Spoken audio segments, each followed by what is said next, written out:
Alcohol can be dehydrated to form alkenes, CnH2n plus 1 OH, arrow CnH2n, which is alkene, plus H2O. This reaction is incredibly important because it allows us to produce alkenes from renewable resources, and one of the main industrial uses of alkenes is acting as a starting material for polymers. Now, this mechanism that I'm about to show you is called elimination, and I just want to go with you guys what elimination definition is.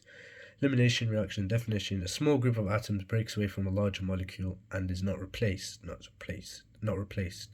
So now the dehydration, alcohols can be dehydrated from alkenes, so let's do ethanol. Dehydration of ethanol to form ethene. So you can see C2H5OH, ethanol, arrow, and now H2SO4, ethanol is heated with a concentrated sulfuric acid. However, it could also be H3PO4, phosphoric acid. So it could also be quick question in the 1 mark in the exam. State another catalyst that could be used for this reaction. It's H3PO4. And sometimes, often, both of them are used together. H2SO4 and H3PO4 is used together as a catalyst to form ethene, C2H4 plus H2O. As I said, ethanol is heated with a concentrated sulfuric acid catalyst to form the alkene, in this case ethene plus H2O water. So elimination of water from ethanol,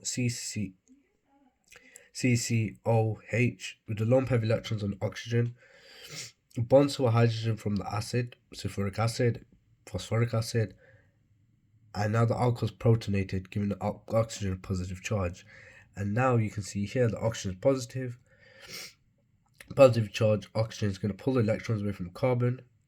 So you can see that little arrow thing, and then what's going to happen is that H2O molecule is going to leave. So from the middle of the CO bond to the oxygen, or to the positive charge, whatever you want to say, probably the oxygen, it leaves. So now you get CH3CH2, where this right hand carbon is positive, and now the carbocation is going to use a H plus. We're going to form a double bond because we're forming an alkene, so we've got to form a double bond plus H2O. Then we form the alkene ethene with the double bond plus H2O plus H plus. And the reason I say plus H2O plus H plus, because remember, in an elimination reaction, a small group of atoms breaks away from large molecule and not replaced. So plus H2O plus H plus.